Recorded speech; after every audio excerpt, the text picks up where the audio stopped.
Hello प्यारे बच्चों, good morning बेटा। आओ तो आज हम 8th क्लास की विज्ञान की वर्कशीट नंबर 40 करते हैं बेटा। देखते हैं आज की वर्कशीट में क्या आया है टॉपिक। आज की टॉपिक है जंतुओं में जनन और आज डेट है 16 दिसंबर 2021। तो पिछली वर्कशीट में भी बेटा हमारा यही पार्ट चल रहा था, जंतुओं में जनन।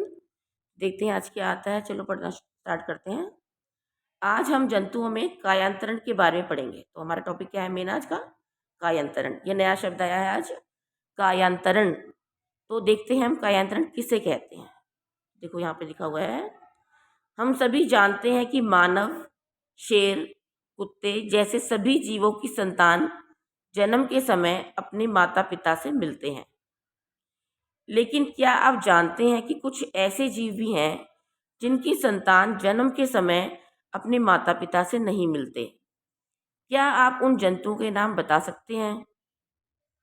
तो बेटा इसमें क्या कहा गया, देखो समझो कि मानव, मनुष्यों में, शेर, कुत्ते जैसे सभी जीवों में जो संतान होती हैं, जो जन्म के समय, जब छोटे बच्चे शिशु जो जन्म लेता है, वो जन्म के समय अपने माता पिता से बिल्कुल मिलते हैं शारीरिक संरचना में। उनके अंग वगैरह सारी चीज़ माता पिता से मिलते हैं। मतलब उनका डेवलपमेंट जो है, शारीरिक संरचना पूरी सेम होती है, बस साइज छोटा होता है, आकार में छोटे होते हैं, धीरे धीरे ग्रोथ हो जाती है। लेकिन उनकी जो है माता पिता से मिलती है, सभी संतान जन्म के समय मिलते हैं। लेकिन कुछ जीव ऐसे होते हैं जिनकी संतान जन्म के समय अपने माता पिता से नहीं मिलती। जैसे आप देखोगे जो रेशम का कीट होता है, इसमें दिखा रखा, बता रखा आपको, रेशम का कीट, सिल्क वॉर्म जिसे कहते हैं। इसके जीवन चक्र के बारे में आप पहले भी कक्षा में पढ़ चुके हैं। रेशम का जो कीड़ा होता है या तितली होती है, जो आपने देखा होगा पहले अंडे बनते हैं, उसमें अंडे देती हैं। तो क्या अंडे अपनी माता उससे मिलते हैं, तितली से मिलते हैं? नहीं, अंडे अलग हैं जो जन्म देती। अंडे के बाद फिर लार्वा बनता है, फिर प्यूपा बनता है, उसके बाद तितली बनती है कहीं जाकर, फिर वो अपनी पेरेंट्स से मिलती है, तितली से मिलती है शक्ल। तो मनुष्यों में तो जन्म लेते ही शिशु मनुष्य से इससे मिल जाता है, माता पिता से समान लगता है देखने में। लेकिन इन जीवों में, रेशम का कीट है जैसे, इनमें भी पहले अंडे होंगे, फिर लार्वा होगा, फिर प्यूपा होगा, उसके बाद जाकर जो जीव बनेगा वो अपने माता पिता से मिलेगा। तो यही बता रखा है इसमें। और देखते हैं आगे क्या बताया। देखो हम देखते हैं क्या बताया गया इसमें। थोड़ा और नीचे कर लेते हैं इसको, यहाँ से देखो। रेशम कृमि के जीवन चक्र के बारे में हम कक्षा 7 में पढ़ चुके हैं। पिछली बार आप रेशम कृमि के बारे में पढ़ चुके थे, इसके जीवन चक्र के बारे में पढ़ चुके थे। देखो अंडा था पहले, अंडे से क्या बना? लार्वा या इल्ली बनी, उसके बाद प्यूपा बना और उसके बाद कीट बना, है ना। तो हम देखते हैं कि रेशम के कीड़े का कैटरपिलर या प्यूपा वयस्क कीट से बहुत अलग दिखता है। वयस्क माने एडल्ट, जो बड़ा हो गया, ये जो कीट है, ये अब ये जो है वयस्क जो है, इसको ये वयस्क बन चुका है ये। तो शुरू में तो अंडा था या लार्वा था या कैटरपिलर, ये तो अपने माता पिता से बिल्कुल नहीं मिल रहे थे तीनों। तो यही बताया कि ये तीनों हम देखते हैं कि रेशम के कीड़े का कैटरपिलर, प्यूपा वयस्क कीट से बहुत अलग दिखता है। यहाँ वयस्कों में पाए जाने वाले लक्षण नवजात में नहीं पाए जाते। नवजात क्या होता है बेटा? नवजात माने जो नया जन्म लेने वाला जंतु होता है, जैसे अंडा हो गया, ये इसमें नहीं पाया जाएगा, या लार्वा में नहीं पाया जाएगा वयस्क वाले। तो मेंढक में इस प्रकार के जंतुओं का अन्य उदाहरण है। तो मेंढक में भी जो है इसी तरह से होता है, उसमें भी जो शिशु, जो वयस्क होता है, ये वयस्क दिखा रखा है इसमें, मेंढक ये वयस्क है। तो इससे जो जन्म लेगा, इससे पहले क्या मिलता है? हमें अंडा मिलता है, तो इससे नहीं मिलता। या इसके बाद देखो हम जीवन चक्र पढ़ेंगे आज इसमें। मेंढक का जीवन चक्र, कौन कौन से चक्र होते हैं मेंढक के जीवन चक्र में? 3 अलग अलग चरण होते हैं। कौन कौन से चरण होते हैं? चरण माने स्टेप्स। कौन कौन सी स्टेप्स होती हैं? देखो, वयस्क हो गया, मतलब एडल्ट हो गया, सबसे बड़ा मेंढक बनने के बाद ये एडल्ट हो गया, वयस्क। उसके बाद क्या होता है? उससे वयस्क से अंडे, अंडे भी ये अंडे दिखा रखे हैं इसमें। अंडे से क्या बना? लार्वा बना, ठीक है, अंडे से क्या बन गया, लार्वा, टैडपोल भी कहते हैं इसको, लार्वा बना। ये भी लार्वा ही है, थोड़े अगली स्टेप आ गई और उसमें विकास हो गया और इसके बाद वयस्क बन गया और यहाँ पे देखो वयस्क बन गया। ठीक है, तो 3 चरण होते हैं इसमें, पहले वयस्क था ये, उसके बाद फिर अंडा बना और अंडे से फिर लार्वा बना। तो ये दिखा रखा है इसमें। तो अब देखते हैं आगे क्या दिखा रखा है। मेंढक के, हाँ देखो, मेंढक के अंडे से लार्वा बनता है जिसे टैडपोल कहते हैं। मेंढक ने अंडे दिए, है ना, और अंडे से क्या बन गया, लार्वा, लार्वा कहते हैं इसको। चित्र में भी दिखा रखा था ऊपर आपको, लार्वा दिखा रखा है।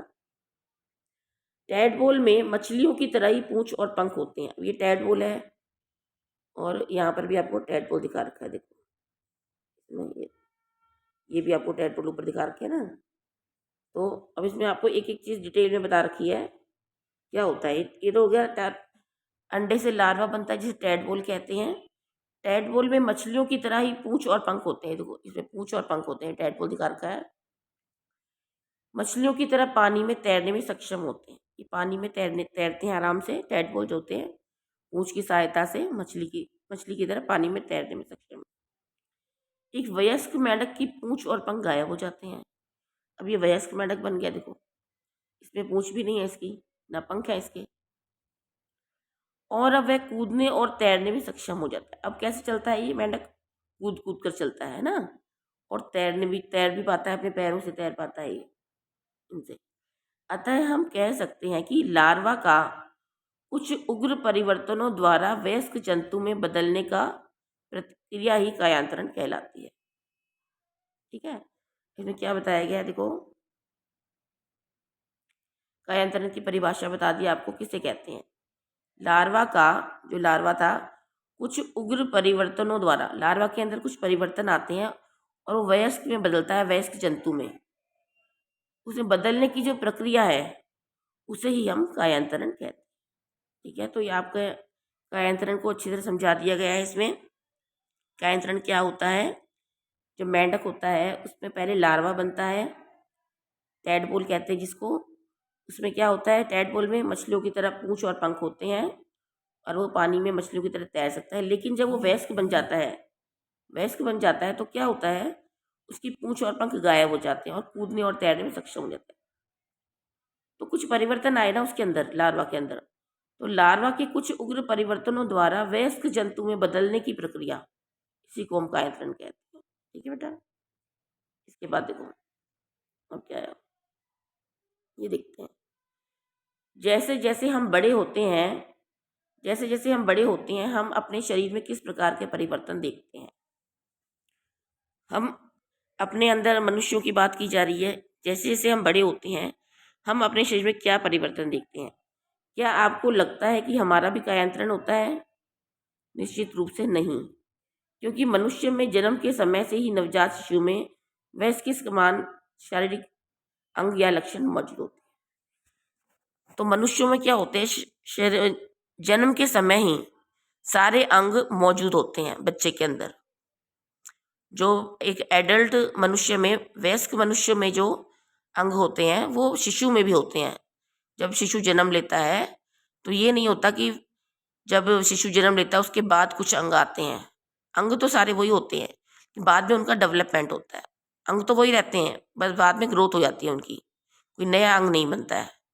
ठीक है, तो हम कहेंगे कि मनुष्यों में कायांतरण नहीं होता, तो मेंढक में होता है, और मछली इनमें, रेशम के कीट में बता दिया, तितलियों में होता है, तो इनमें होता है शिशु में। इसके बाद प्रश्न उत्तर है, प्रश्न उत्तर देखते हैं क्या प्रश्न उत्तर दिए गए हैं। कायांतरण को उदाहरण सहित परिभाषा दीजिए।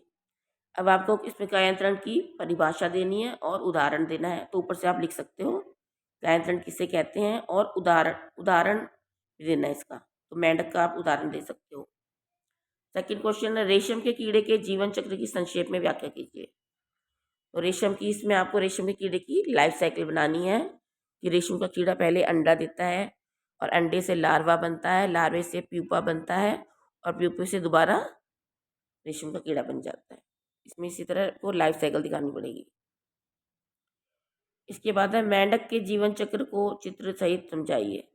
तो आपको जो ऊपर चित्र दिया गया है मेंढक का जीवन चक्र, वो चित्र बनाना है और उसके बारे में लिखना है और समझाना है कि मेंढक पहले अंडा देता है, अंडे से लार्वा बनता है, टैडपोल बनता है जिसमें कि पूंछ और पंख होते हैं, और उसके बाद उससे वयस्क मेंढक बन जाता है जिसमें पूंछ और पंख नहीं होते। और जो वयस्क मेंढक होता है वो कूद कर चलता है, पानी में तैर सकता है, और जो टैडपोल होता है उसमें पूंछ और पंख होते हैं। अगला है, क्या मनुष्यों में कायांतरण होता है, समझाइए। तो इसका उत्तर यहाँ दे रखा है आपको, देखो। नहीं लिखोगे, नहीं, मनुष्यों में कायांतरण नहीं होता, क्योंकि जन्म के समय से ही नवजात शिशु में वयस्क के समान शारीरिक अंग मौजूद होते हैं। इसका आंसर आप ये लिख, ठीक है। इसके बाद है, कोविड के संदर्भ में उचित व्यवहार क्या दे रखा है आपको। नियमित रूप से अपने हाथों को साबुन और पानी से धोएं। बेटे इसका आप बहुत ध्यान रखेंगे, पढ़ाई के साथ साथ अपने स्वास्थ्य का भी पूरा ध्यान रखेंगे। थैंक यू बेटा।